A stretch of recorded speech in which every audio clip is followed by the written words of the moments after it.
Donc, nous nous retrouvons aujourd'hui pour un nouveau webinaire autour du programme de recherche interdisciplinaire sur la fin de vie, webinaire que nous avons intitulé La recherche participative en santé, méthodologie et retour d'expérience. Et pour animer donc cette session, nous avons Marie Préau, qui est professeure de psychologie sociale de la santé à l'université de Lyon. Et nous avons donc Stéphanie Pierre et Arthur Dauphin qui, eux, travaillent pour France Asso Santé. Donc Stéphanie Pierre qui est conseillère technique, plaidoyer santé publique et fin de vie. Et Arthur, du coup, qui est chargé de mission numérique en santé. Euh, je ne sais pas dans quel ordre vous aviez prévu d'articuler vos présentations. Peut-être Marie nous apporter d'abord des éléments méthodologiques si ça vous va, et puis Arthur et Stéphanie derrière euh, de consolider avec les exemples. Merci, merci beaucoup pour cette opportunité de venir partager avec vous. En effet, l'expérience, j'ai envie de dire, en tant que chercheur autour des approches des recherches participatives slash communautaires, je vais m'expliquer juste après.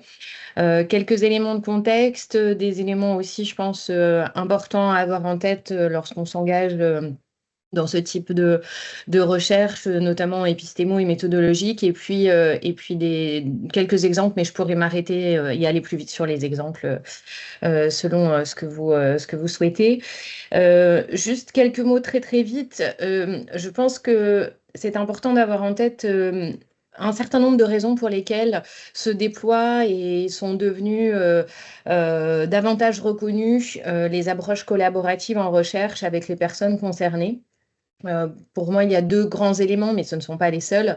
Et bien sûr, je ne reviens pas sur l'historique qui a amené à tout ça, mais les inégalités sociales, la mise en évidence des inégalités sociales de santé, des inégalités de genre, des inégalités territoriales, qui posaient tout un tas de questions, ont clairement fait évoluer la façon d'envisager la recherche, mais aussi d'envisager les grands plans de santé publique et puis les paradigmes tout simplement à l'origine de ces plans, et avec une évidence pour la place des sciences humaines et sociales, mais aussi des démarches participatives, c'est-à-dire de tenir compte de la vie des personnes concernées, citoyens, citoyennes, patients, aidants, voilà, tout le panel possible des personnes qui peuvent être concernées par les questions que l'on traite.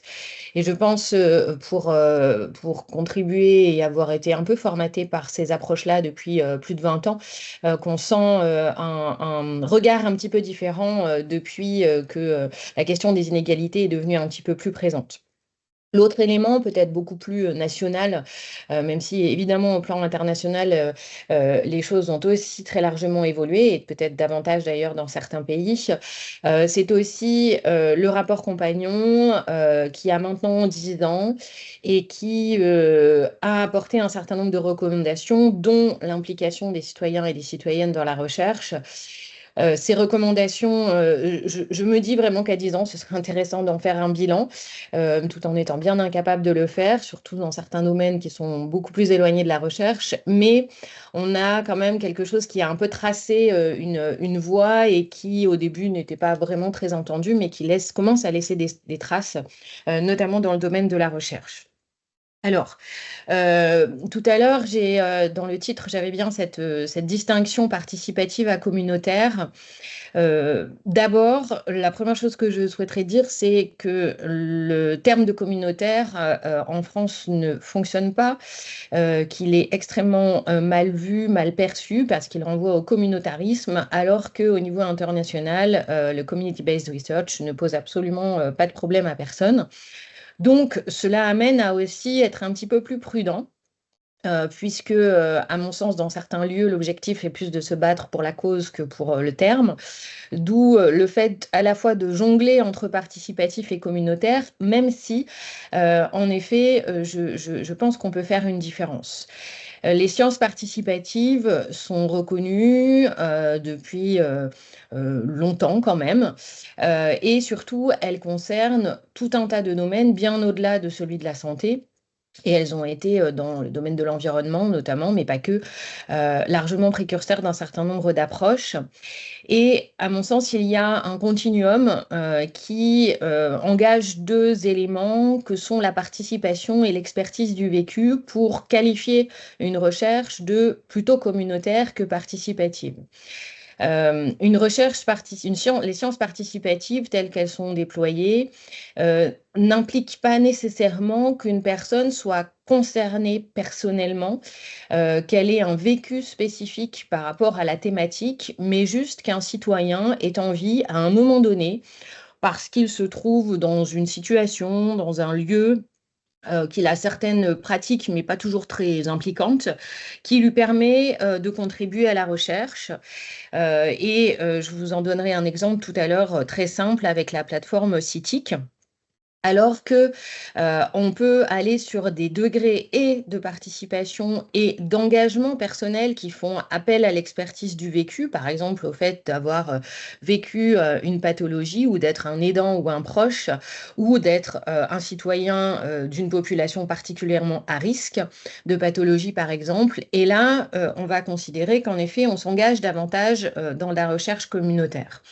Et de la même façon, le niveau de participation entre une science participative où on va, si je reprends l'exemple de CITIC, collecter une tique et l'envoyer pour construire la ticothèque est assez restreint, ne va pas amener les citoyens à s'engager dans la recherche sur l'éthique d'aucune façon. Alors que dans les projets de recherche communautaire, on demande aux citoyens qui s'engagent de contribuer à plusieurs étapes, voire idéalement toutes les étapes de la recherche. Et donc, c'est en ce sens que je considère ce continuum. Donc, quand on parle de recherche communautaire, ici, on va bien parler d'une recherche qui va allier les uns et les autres, les chercheurs avec des expertises diverses et variées et les citoyens avec leur expertise du vécu, pour produire une recherche à toutes les étapes de la recherche, une fois encore idéalement, que ce soit pour l'initiation de la question de recherche, son identification, mais aussi ensuite la construction de la méthodologie, de la problématique, le recueil de données, voire l'interprétation des données et la valorisation scientifique et sociétale, les uns n'étant pas sur le sociétal et les autres sur le scientifique, mais tout le monde étant tout aussi impliqué sur les deux dimensions. Donc ça, c'est la définition idéale à laquelle on adhère et qui renvoie, puisque je sais qu'il y a eu une référence au guide produit par les collègues, donc qui renvoie à un guide que nous avions rédigé en 2012 avec des collègues sur la base de projets de recherche communautaire, d'expériences de projets de recherche communautaire, et qui revendiquait vraiment cette position-là. Alors pourquoi est-ce que il est pertinent d'engager les citoyens dans la recherche, des raisons assez différentes. D'abord, pour orienter les besoins. En effet, on voit bien que lorsque la question de recherche se décide conjointement, de façon collaborative, elle ne va pas forcément exactement sur les mêmes thématiques, les mêmes problématiques que lorsque tout ceci se construit uniquement entre chercheurs, aussi pluridisciplinaires soient-ils. Donc ça, c'est pour moi déjà une excellente raison. Je vous donnerai un exemple tout à l'heure.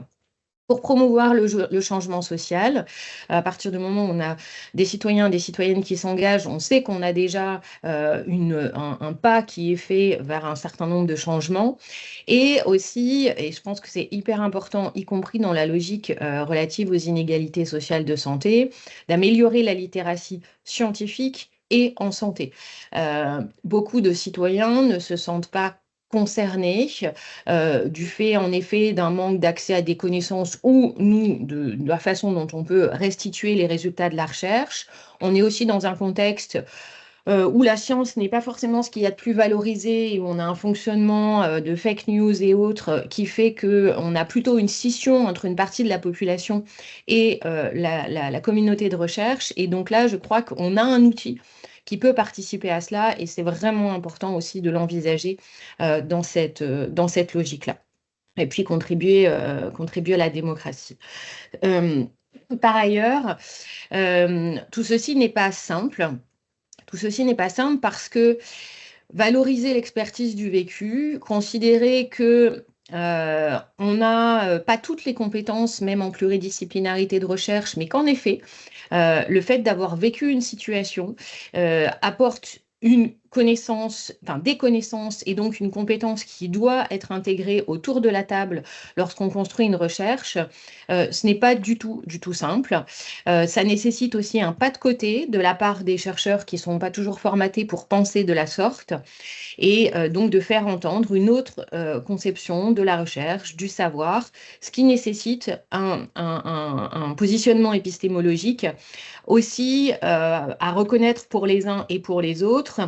Et notamment, c'est peut-être un petit peu moins le cas ces dernières années, mais moi j'ai entendu, vous êtes des chercheurs vendus à la cause. Et là, je pense que l'enjeu, il n'est pas là. L'enjeu, il est d'avoir en effet cette posture réflexive sur pourquoi on est là, qu'est-ce qu'on y fait. Et c'est pas parce qu'on travaille avec certains collectifs qu'on travaille pour les collectifs, qu'on va dans le sens, mais on est là pour apporter nos compétences qui sont celles de chercheurs, point.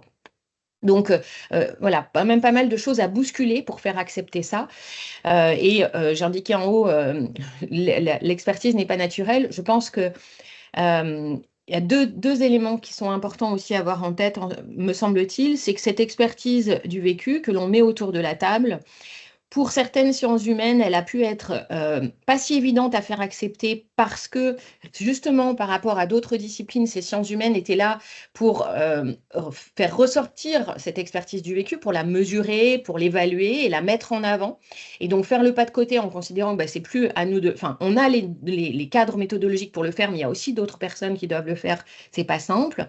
Et puis aussi que pour d'autres disciplines, il y a une confusion entre ce que l'expertise citoyenne peut apporter et ce qu'apportent les sciences humaines et sociales. Et ça, c'est l'écueil des quelques dernières années qui est majeur, où on considère que si on met un patient partenaire, eh bien, il n'y a plus besoin de sciences humaines et sociales, sauf que l'un ne peut se substituer à l'autre et inversement. Et je pense qu'il faut y faire extrêmement attention dans les années à venir. Quelques mots d'un point de vue méthodologique. Pour dire qu'en effet, cette participation, elle n'est pas nécessairement simple à mettre en place et que, à la fois, je pense qu'il ne faut surtout pas normaliser trop fortement le cadre des recherches participatives parce que de l'expérience en tout cas que j'ai pu avoir, chaque recherche participative avec des groupes différents se construit vraiment sur la base de l'interaction avec ces groupes et de façon nécessairement différente. Si je travaille avec une association où on a déjà un plaidoyer qui est extrêmement structuré, des personnes qui sont présentes et que tout est déjà structuré, c'est absolument pas la même chose que si je me retrouve à travailler avec une dizaine de citoyens qui ne se connaissent pas, qui n'ont pas cette identité commune, qui n'ont pas pensé ensemble de plaidoyer. Nécessairement, le positionnement n'est absolument pas le même. Donc, il faut absolument pouvoir s'adapter. Par contre, avoir en tête que cette adaptation, elle repose sur des savoir-faire et des savoir-être qui sont absolument essentiels. Et là, j'en profite aussi pour refaire passer un petit message. On entend actuellement dans certains contextes que les recherches participatives doivent être systématiques. Et personnellement, je n'adhère pas du tout à ça. Je pense que certains chercheurs n'ont pas envie, ne sont pas prêts, et il vaut mieux ne pas le faire plutôt que mal le faire. Voilà, les savoir-être et les savoir-faire qui nécessitent que chacun et chacune de part et d'autre comprennent les enjeux, se repositionnent, soient formés, même si j'aime pas le terme, mais en tout cas soient acculturés, sont nécessaires et tout ceci prend du temps. Et l'un des messages clés, c'est aussi de dire que quand on collabore, alors déjà quand on collabore en pluridisciplinarité, on sait que ça prend plus de temps que quand on reste entre disciplines qui partagent les mêmes normes, les mêmes cadres, les mêmes fonctionnements. Bah là, ça nécessite encore un petit peu plus de temps. Mais je crois aussi que ce temps, on le récupère par la suite dans ce qu'on réussit à construire ensemble au départ. Donc c'est une histoire d'organisation. Quelques mots sur qui peut contribuer et comment se mettent en place ces cadres collaboratifs. Là aussi, on a vraiment, à mon sens, des contextes très variés. Des cadres dans lesquels les choses sont très établies, comme je le disais, avec par exemple certaines structures associatives qui ont des missions recherche, donc des personnes qui sont vraiment formées à tout ça. Et puis d'autres cadres où on a des citoyens, des citoyennes qui ne sont absolument pas engagés. Et donc tout ceci va nécessiter de s'adapter. Je pense qu'il ne faut pas confondre aussi les missions des patients partenaires à qui on demande un petit peu tout et puis de leur demander de devenir des citoyens chercheurs qui nécessitent d'autres compétences. Donc là aussi, une pluralité d'acteurs qui peuvent se mettre autour de la table et dans des conditions, du coup, de rémunération alors, qui pose question. On a plein de bonnes volontés, des souhaits de faire avancer sur ce cadre de la rémunération un certain nombre de dispositifs, mais des cadres réglementaires avec des financeurs qui eux-mêmes parfois souhaiteraient, mais sont coincés d'un point de vue législatif pour rémunérer, comme on le souhaiterait, un certain nombre de citoyens qui contribuent à la recherche. Et on voit bien là que selon les lieux, alors c'est intéressant aussi d'en parler par exemple avec les collègues, je pense au Canada particulièrement, où eux n'ont pas les mêmes difficultés pour faire payer les patients entre le fait de passer par l'hôpital versus passer par les établissements universitaires. Bref. Là, on a encore beaucoup, beaucoup de travail. Et même si on a des grands cadres comme l'ANR qui a proposé des financements de démarches participatives, malgré tout, dans ces cadres-là, ça reste très compliqué. Et ensuite se pose la question des formations, même si je ne suis pas toujours bien à l'aise avec ce terme-là, mais l'acculturation me semble plus adaptée, extrêmement différente. On réalise avec une doctorante là, toute une revue de littérature là-dessus en ce moment. On a des formations académiques qui existent depuis longtemps. On a des formations ad hoc par projet, comme on a pu l'expérimenter sur un certain nombre de projets. On a des formations d'associations qui sont centrées plutôt sur les compétences interindividuelles, d'autres qui sont vraiment centrées sur la recherche en tant que telle. Et là aussi, s'adapter à cette pluralité des dispositifs à disposition. Au niveau international, on a tout un tas de petites capsules qui sont prêtes. Je pense à des collègues suisses qui ont mis en ligne des choses particulièrement intéressantes. On est un petit peu dans un flou parce que tout le monde fait en avançant et pas toujours comme il peut. Et aussi avec, une fois encore, l'adaptation aux collectifs avec lesquels on travaille et qui me semble en effet absolument essentielle. Et puis la formation pour les chercheurs, là aussi, la formation initiale, bien évidemment, elle se développe, mais de la formation plutôt pour des chercheurs qui auraient déjà de l'expérience et qui auraient besoin voilà, d'être un petit peu outillés, bien souvent sur pas que la dimension participative, mais aussi sur la pluridisciplinarité. Ça, je l'ai dit. Juste quelques mots sur la formation. Moi, l'enjeu, il est clairement euh, comment est-ce qu'on fait en sorte que autour de la table, tout le monde se sent tout aussi légitime pour contribuer, que tout le monde se comprenne et puisse être entendu. C'est vraiment l'objectif. Il n'y en a pas d'autre. C'est pas rendre des citoyens chercheurs et inversement. Enfin, on sait très bien ce à quoi renvoie l'image de la recherche, etc. On sait aussi qu'au sein de la recherche, il y a des disciplines avec voilà, des positionnements différents. L'objectif, il est vraiment ça, c'est la reconnaissance des compétences de chacun et la légitimité à ce que chacun se sente autour de la table. Et dès qu'on commence une recherche participative, voilà, il y a cet enjeu déjà de rencontre interindividuelle. Pour moi, ça ne peut pas reposer déjà que dans les compétences de savoir être que sur cette rencontre-là. Et donc, ce qu'on peut proposer en termes de formation à cet objectif-là de légitimité. Alors, deux exemples que je voulais vous donner. Je regarde l'heure, il ne faut pas hésiter à m'arrêter. Deux exemples très rapidement. Celui-ci, il illustre vraiment, ce que j'ai envie de dire, le minimum syndical de participation qui n'engage que très peu les personnes et qui n'engage pas leur identité propre, leur vécu, ni quoi que ce soit. On est dans le contexte de la maladie, enfin la borréliose de Lyme. Je ne vous fais pas le speech scientifique, ça n'a pas d'intérêt ici. Le seul enjeu ici, il est que les chercheurs ont besoin de tics, de beaucoup de tics, et de tics issus de mondes géographiques, enfin, de lieux géographiques assez différents. Et donc, ici, qu'est-ce qu'on a? On a la plateforme CITIC qui a plusieurs objectifs de former aussi les citoyens, mais ça, c'est tous chercheurs. Mais CITIC, en gros, c'est vous allez vous promener, en ce moment c'est la saison en plus, vous faites piquer par une tique ou votre chien se fait piquer par une tique, vous récupérez la tique, évidemment en faisant attention de ne pas la casser, et vous l'envoyez dans une enveloppe à la plateforme en indiquant bien le lieu et la date. Ce n'est absolument pas impliquant et pourtant ça contribue à la recherche. Et là, on est vraiment dans l'exemple de la science participative. Maintenant, dans mon second exemple, on va justement être sur un gradient de participation.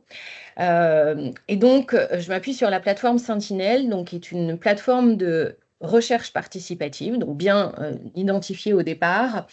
En gros, sur Sentinelle, on a 40 000 personnes maintenant. Mon chiffre est pas, par effectif n'est pas tout à fait à jour, désolé.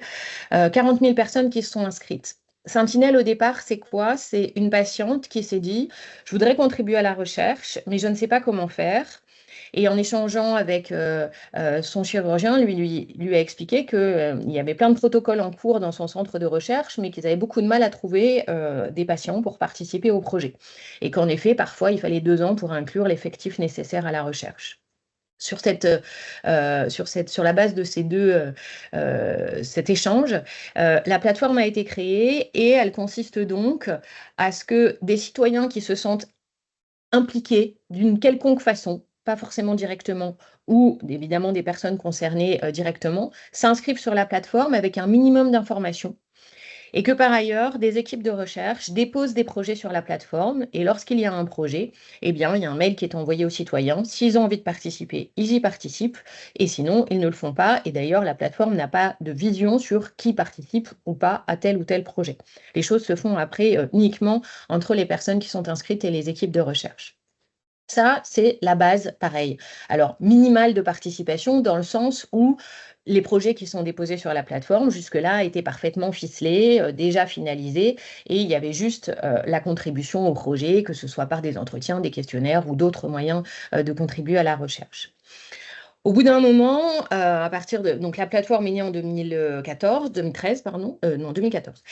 Et l'idée, ça a été de dire, ben, on a envie de faire plus, et les sentinelles, les personnes qui sont inscrites, ont envie d'un peu plus orienter le cours de la recherche.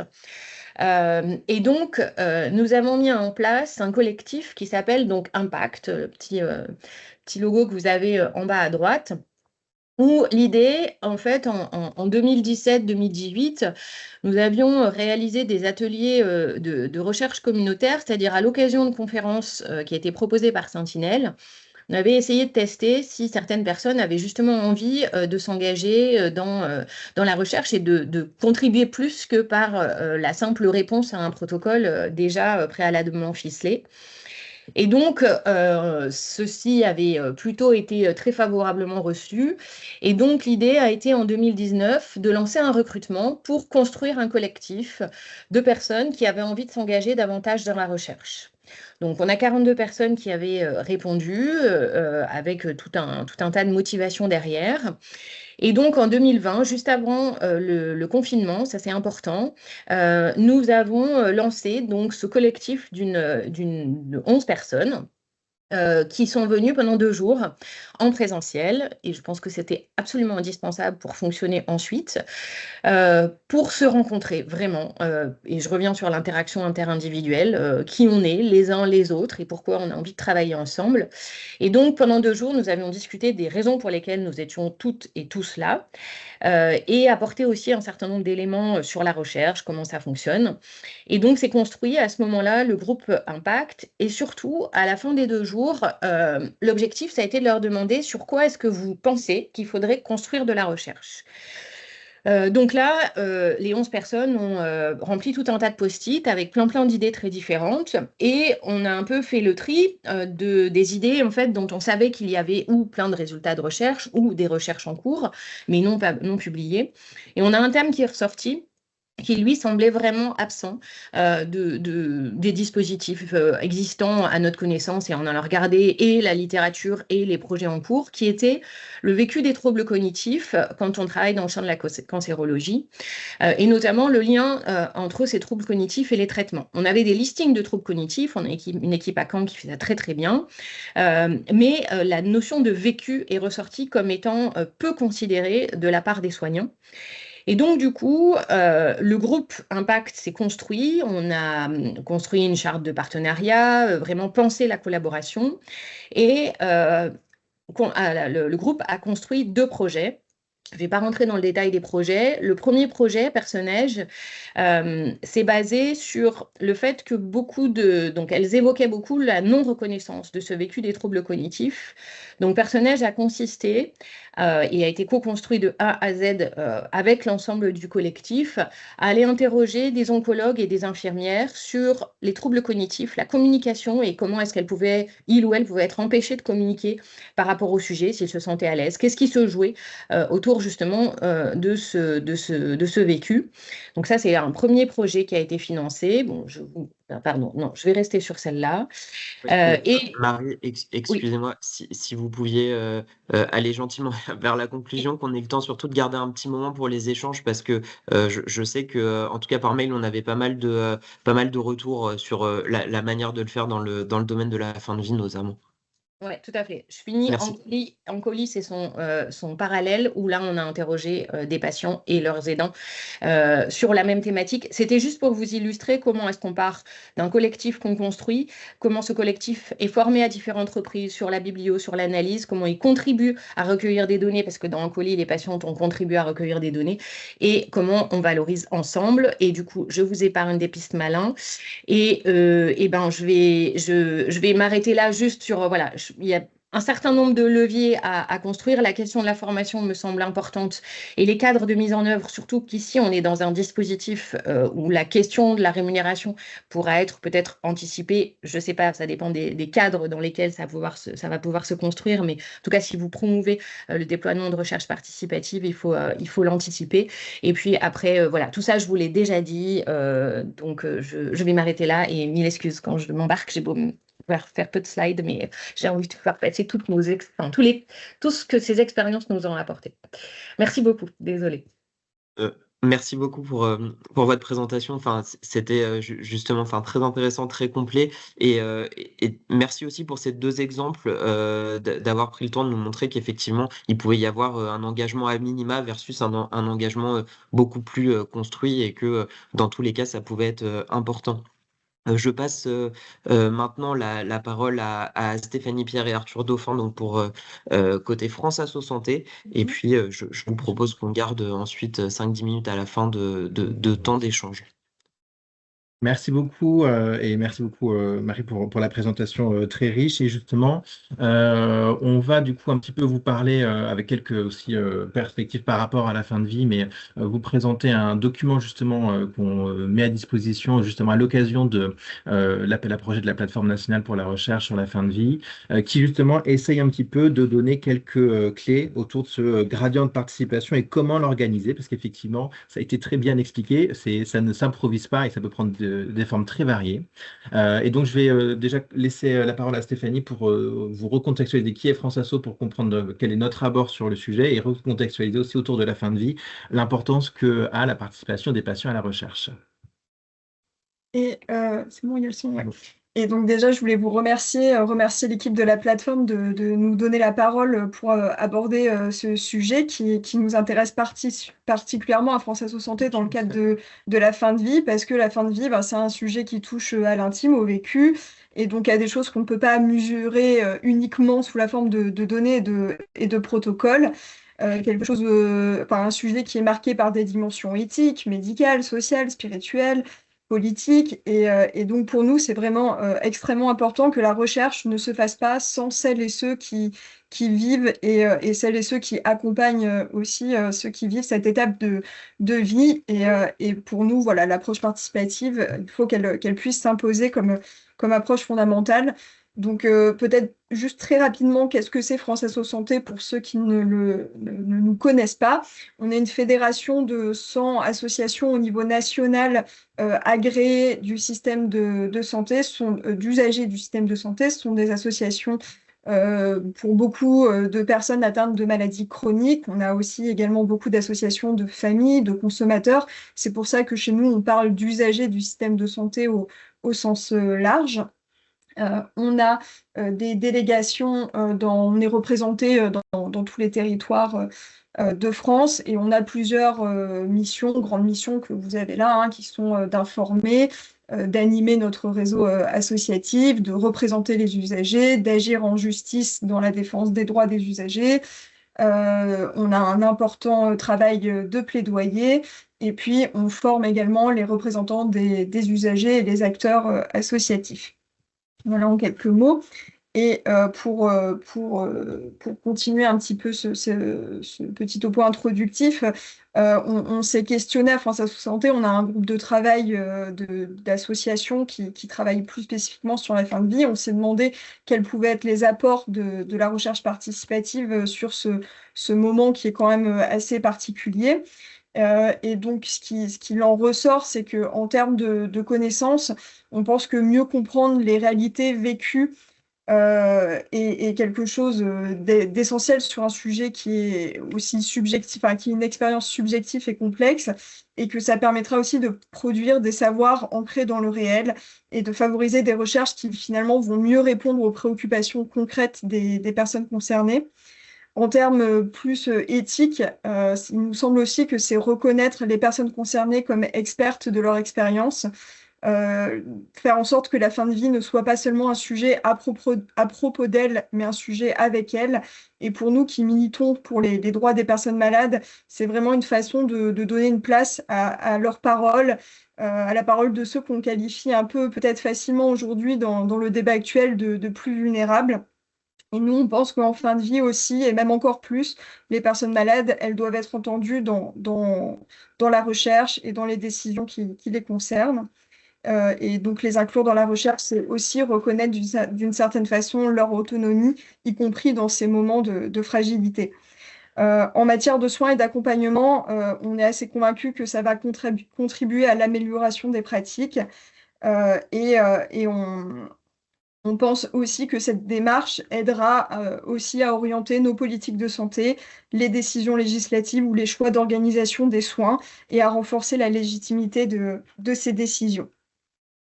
En résumé, on est convaincu que la recherche participative sur la fin de vie, en donnant une vraie place aux personnes concernées, elle va permettre de mieux comprendre, mieux accompagner, mieux décider dans un domaine où les enjeux sont à la fois personnels mais aussi éminemment collectifs. Après, si on réfléchit à la mise en œuvre pratique, à première vue, associer des personnes malades et leurs proches à des projets de recherche, ça peut paraître assez difficile. Déjà parce que ce sont des personnes en fin de vie et donc en raison de leur état de santé, de la fatigue, de la douleur, ça peut sembler compliqué. Ça peut aussi limiter la participation active dans ces projets.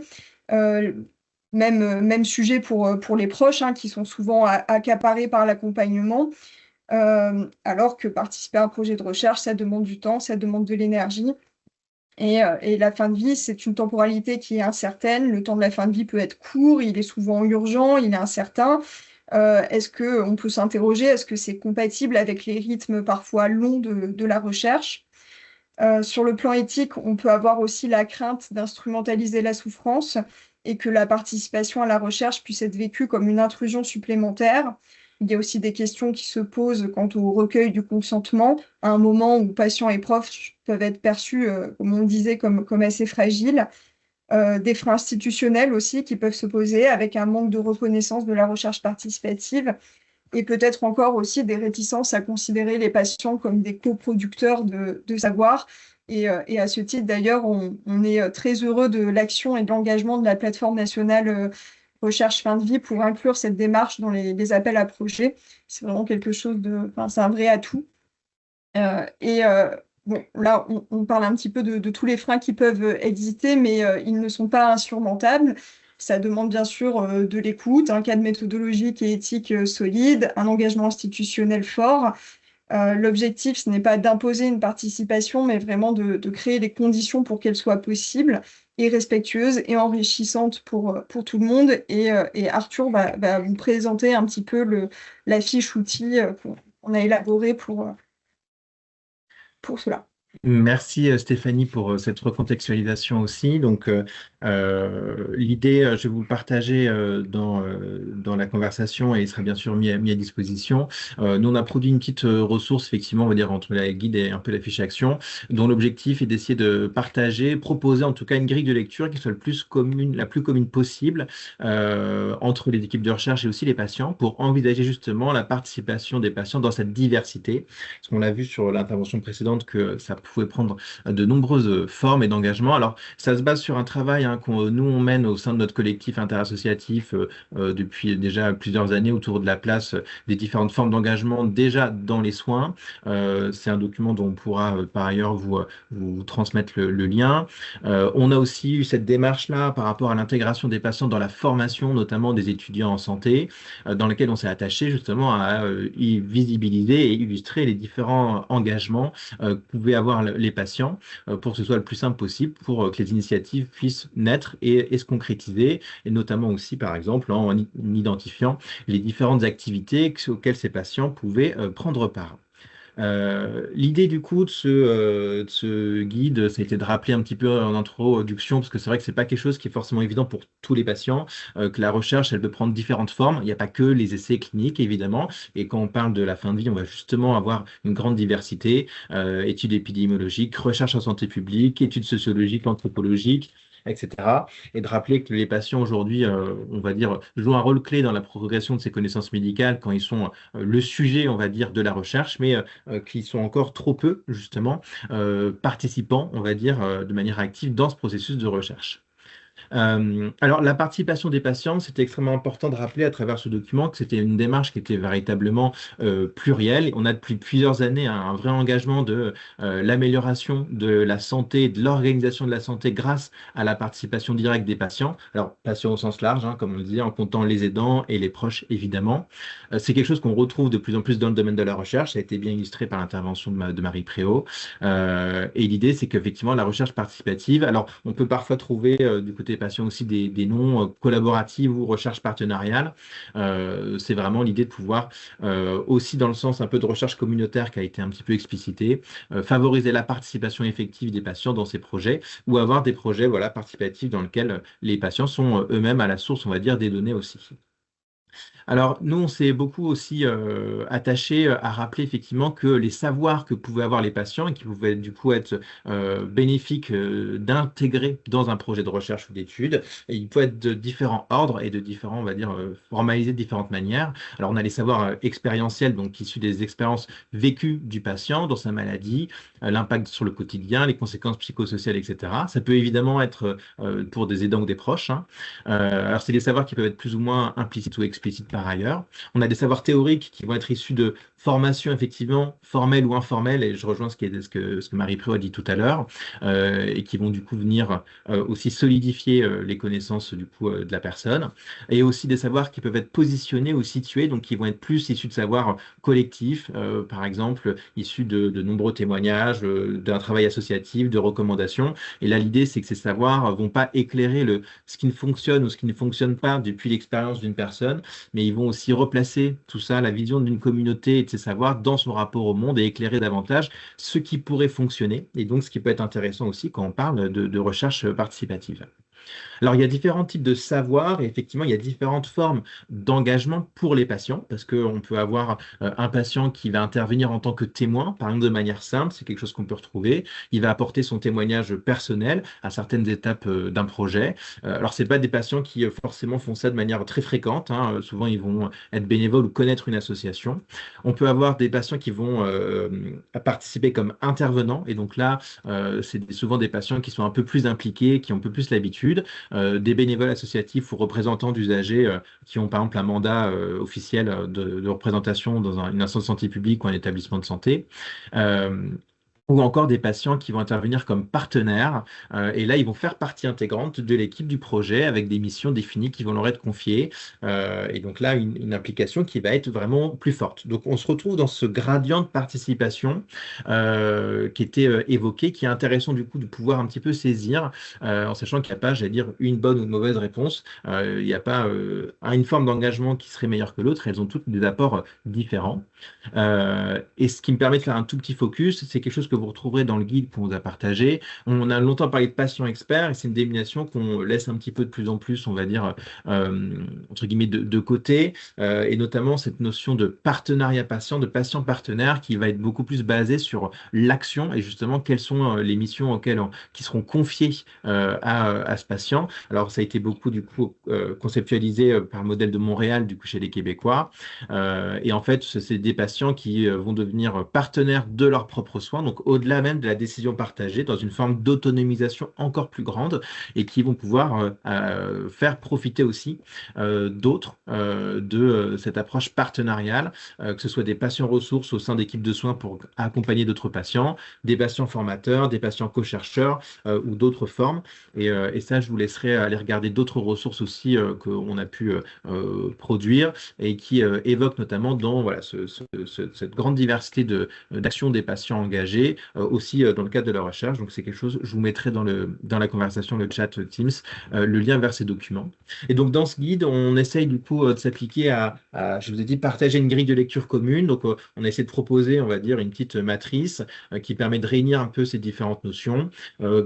Pour quand vous êtes un projet de recherche, une équipe qui souhaite faire participer des patients, est-ce que vous recherchez plutôt quelqu'un qui va apporter son témoignage, une intervention un petit peu plus technique ou collective, ou un patient partenaire qui va faire partie intégrante de l'équipe? Et donc, on a un petit peu résumé à travers voilà, différents prismes, ce qu'il en était et des conseils du coup pour identifier les bons patients. En sachant que du coup, la question qui va être à se poser pour chaque équipe de recherche qui va souhaiter faire participer, c'est jusqu'à où finalement faire participer ces patients. Et là encore, il n'y a pas une bonne ou une mauvaise réponse. Il faut choisir ce qui vous convient et ce qui va convenir aussi au projet. On va avoir du coup pareil un gradient du coup d'engagement puisque du coup on peut être juste simplement dans la co-expression et prendre en compte informations, témoignages ou les points de vue exprimés par les patients ou dans des démarches plus importantes de co-construction, de co-décision, voire jusqu'en allant à la co-mise en œuvre où on va avoir un ou des patients très impliqués dans différentes activités et étapes du projet de recherche. Et donc évidemment, ce qui est extrêmement important, et c'est aussi à ça qu'on souhaiterait que du coup ce livrable puisse servir, c'est que ces formes de participation doivent être cohérentes avec les savoirs des patients, les compétences que l'équipe va chercher à mobiliser chez ses patients et ses proches, et le degré d'implication qu'elle souhaite du coup leur donner. Et donc pour que tout ça puisse se faire, parce que nous on a souvent eu dans l'expérience dans d'autres domaines aussi, cette difficulté finalement que les patients ne savaient pas forcément bien ce qu'on pouvait attendre d'eux et les équipes de recherche ne savaient pas forcément bien comment mettre à disposition, mettre à profit, on va dire, de la meilleure manière ce que pouvaient apporter les patients qu'ils pouvaient avoir. Et donc juste pour terminer, on vous a mis notamment dans ce livrable une petite liste d'activités, on va dire, auxquelles les patients peuvent contribuer, du coup, selon leur degré d'engagement, évidemment, mais juste à la notion d'illustration, que ce soit dans la réalisation de l'étude, valorisation des résultats ou aussi l'adhésion de manière générale à la démarche participative. Et je conclurai donc sur cette diapositive pour laisser aussi du temps aux questions. Merci beaucoup Stéphanie et Arthur pour votre présentation, donc avec des éléments là très pratiques pour donner un peu des idées et des billes pour faire participer au sens très large, du coup, les usagers du système de santé. La place, enfin, on peut démarrer avec les questions. Alors n'hésitez pas à lever la main juste pour éviter que ce soit le bazar et qu'on puisse s'entendre. Normalement, tous vos micros peuvent être activés, donc n'hésitez pas. Et une première question, donc du côté de Régis et Sarah, je vous en prie. Oui, très bref, hein, pour lancer le débat. Merci beaucoup, Marie, Stéphanie et Arthur, de nous faire entrer dans ce monde en cours de construction, si je le comprends bien. Juste attirer l'attention sur le fait que la question de la fin de vie vient ajouter de la complexité aussi, à la fois de la nécessité et de la complexité, de mon point de vue. Nécessité parce que, à nul autre, le patient, qui peut témoigner d'une expérience en dehors de celui qui la vit, entre guillemets, ça semble important, mais il s'avère, pour avoir animé une équipe dans ce cadre-là pendant plusieurs années, que c'est quand même très difficile de faire participer des patients en situation de fin de vie. En revanche, on est en lien très étroit avec des proches, mais ce qui être assez différent, me semble-t-il, et avec des associations, ce qui peut être encore très différent. Donc, tout cela nécessitera, à mon sens, on en discutait en aparté avec Sarah, qu'il y a quelque chose de particulier qui soit réfléchi sur cette question du champ de la fin de vie. Mais juste dans l'expérience qui est la mienne, j'ai l'impression que Marie le nommait en particulier tout à l'heure, la question de la formation. Mais je dirais bien de la formation des chercheurs entre eux, qu'il s'agisse des patients ou des chercheurs en sciences humaines et sociales ou en médecine pour ce qui me concerne, m'apparaît être, enfin, à mon avis, comment peut-on chercher ensemble si on ne s'est pas formé à chercher ensemble? Voilà. Donc, ça m'apparaît quelque chose d'important. Je le dis au moment où il faudra peut-être que nous pensions à financer ces temps de formation dans les programmes de recherche qui vont être sollicités. Sarah, peut-être un petit mot? Non, juste pour dire que nous, quand on a monté ce programme, la recherche participative et ou communautaire est un enjeu essentiel. Après, voilà, il n'y a pas de possibilité de financer directement des associations, des patients, des représentants qui voudraient s'engager. Mais ce qu'on veut, c'est vraiment impulser une dynamique. Ce qu'a montré Marie, c'est que finalement, on peut commencer peut-être petit et puis qu'au fur et à mesure, ça monte en puissance. C'est aussi ce qu'on a vu en Belgique. Donc, l'idée, c'est aussi une acculturation des chercheurs à ces enjeux parce que ça porte du fruit, alors peut-être pas tout de suite, mais en tout cas sur le long terme. Et c'est vraiment la logique de ce projet qui est aussi d'avoir un impact sur la société et que la recherche soit utile pour les personnes, mais aussi pour la société française de façon plus large. Voilà, donc on vous laisse poser vos questions qui peuvent être à la fois des questions pratiques, méthodologiques. Peut-être que vous avez déjà avancé ou commencé à réfléchir à une dimension participative de projet de recherche. Alors, n'hésitez pas à poser vos questions. J'ai vu la main d'Hélène Cléo se lever, puis rentrer. Hélène, non? Oui, non, bonjour. Alors, en fait, c'était une erreur de manipulation, mais si on me donne la parole, j'ai toujours un truc à dire. Non, c'était juste pour dire que, mais c'est en région Bourgogne-Franche-Comté, on lance un dispositif dans le cadre de notre appel à projet, qui est un petit appel à projet, qui est un fonds d'amorçage où on peut demander 15 000 euros. Et ces 15 000 euros, ils sont spécifiquement là pour financer la participation à la construction d'un projet de recherche d'une autre envergure que le nôtre, d'associations ou de non-chercheurs en tout cas. Et c'est vraiment ce qu'on attend comme livrable là, ce sera la réponse à un appel à projet dans les modalités attendues par l'autre appel à projet que le nôtre. Donc, il y a des choses qui se testent, qui se mettent en place, mais peut-être plus à des échelles locales qu'au national.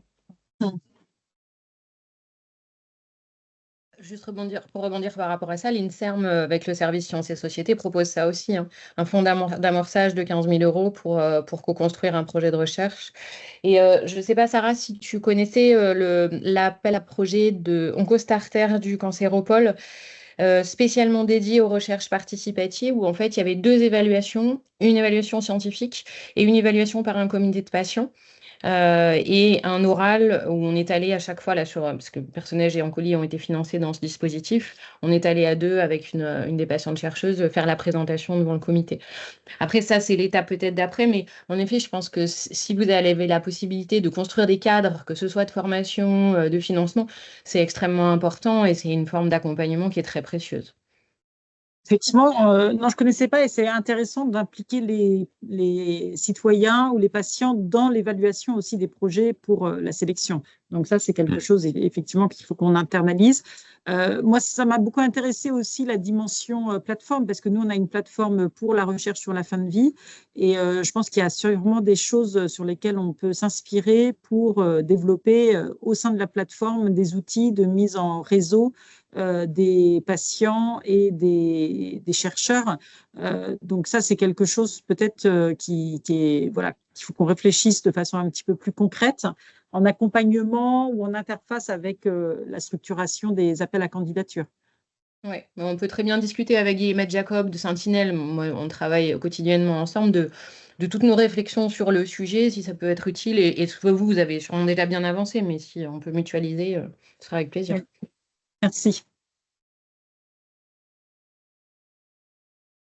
Est-ce que dans l'Assemblée, il y a des questions? N'hésitez pas à prendre la parole. Il nous reste encore 5 minutes. Élodie Camier, je vous en prie. Oui, bonjour, je suis désolée, je peux pas activer ma caméra, elle est désactivée, mais c'est pas bien grave.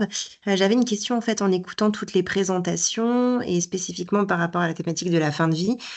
Pour une recherche participative sur la fin de vie, est-ce qu'on va plutôt finalement avoir pour objectif d'avoir des personnes concernées d'une façon ou d'une autre par ce sujet-là, et donc avoir des patients plutôt qui vont partager leur expérience, ou est-ce que la participation, elle peut être citoyenne et donc viser des citoyens qui ne sont pas forcément concernés par les situations de fin de vie, parce que dans ce que vous avez dit, Marie, il y avait les deux qui étaient possibles, et après, en vous écoutant, Stéphanie et Arthur, j'avais la sensation qu'on était plus sur du lien avec des patients ou même des aidants et des familles, et c'est quand même pas tout à fait le même apport et même positionnement entre une posture citoyenne et une posture patient. Enfin, ça peut se rejoindre, mais j'étais pas très très sûre vu que je connais assez peu cette modalité-là. Donc voilà, j'avais envie d'avoir des éléments supplémentaires, si c'est possible.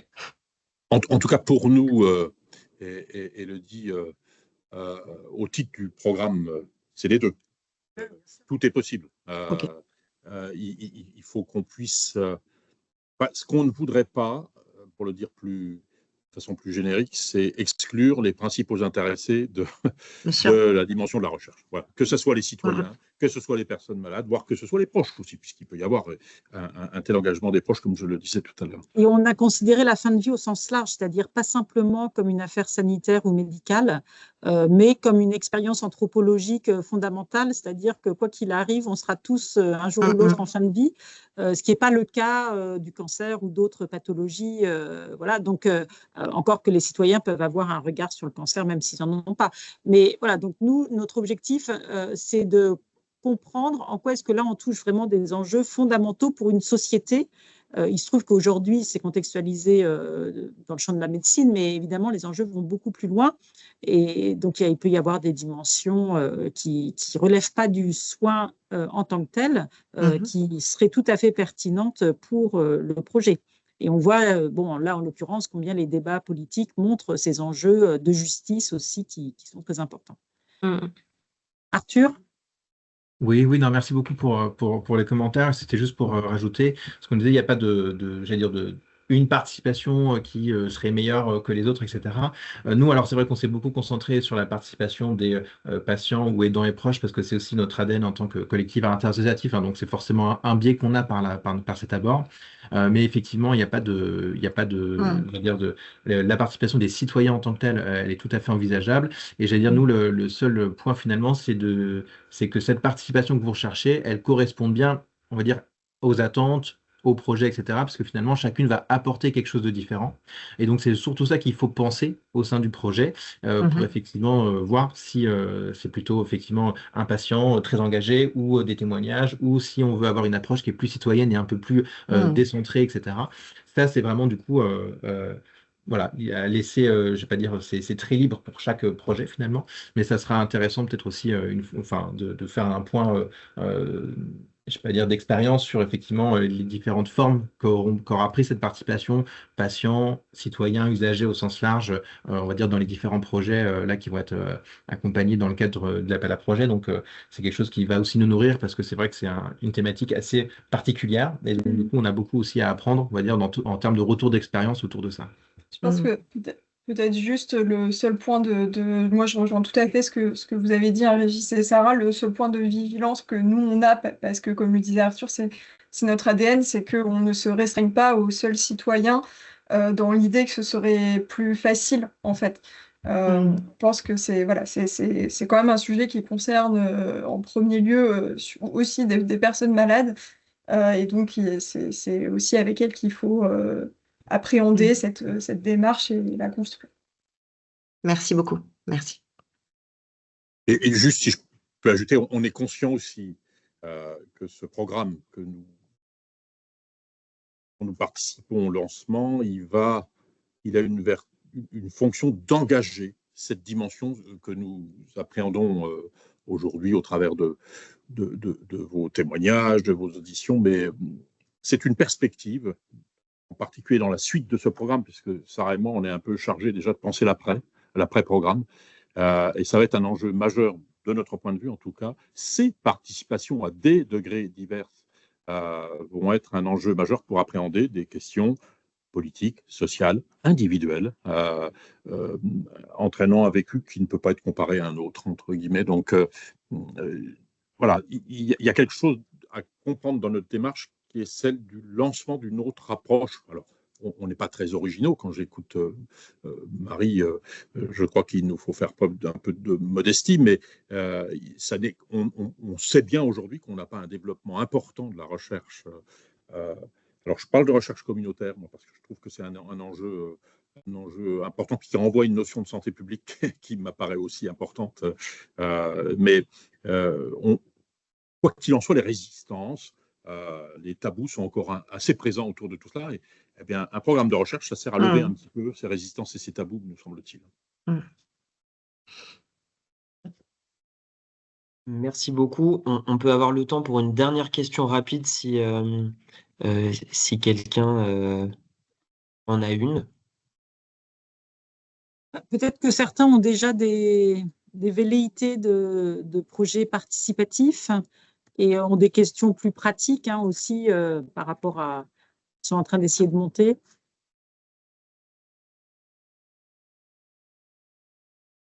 Nous, en fait, moi, les retours que j'ai eus, c'est que la configuration de l'appel à projet, passant d'abord par une lettre d'intention, où c'est que des titulaires qui peuvent déposer la lettre. En fait, ça ne facilite pas ce genre de synergie bottom-up parce qu'en fait, il faut déjà se projeter dans quelque chose. Ensuite, il faut attendre 6 mois. Ensuite, il va falloir éventuellement recommencer à penser ensemble. Voilà, donc peut-être qu'il faut qu'on réfléchisse aussi à plusieurs moments d'intégration de la recherche participative. Peut-être que là, ce moment des lettres d'intention, c'est déjà un premier appel, mais qu'il faudra réouvrir cette question-là dans la deuxième phase avec un encouragement fort sur l'implication des citoyens ou des patients ou des aidants et proches et associations dans les projets. Et ce qui devrait être, pour rebondir sur ce que tu dis, Sarah, ça devrait être d'autant plus facile que une fois que les consortia seront consolidés, on pourra, on sera libre de le faire. Ils n'auront pas, de par la manière dont l'appel à candidature est construit, de toute façon, ils ne peuvent pas candidater et avoir des sous en direct par le ministère de la Recherche. Mais du coup, c'est des choses qu'on pourra d'autant plus facilement implémenté qu'il n'y a pas ce besoin de dépôt de lettre d'intention et tout ça. Donc oui, effectivement. Eh bien, écoutez, merci à toutes et tous pour ce webinaire, pour cette session. Merci Marie, Stéphanie et Arthur pour vos jolies présentations. Je vous souhaite à toutes et tous une bonne journée et du coup, à très bientôt pour le dernier webinaire.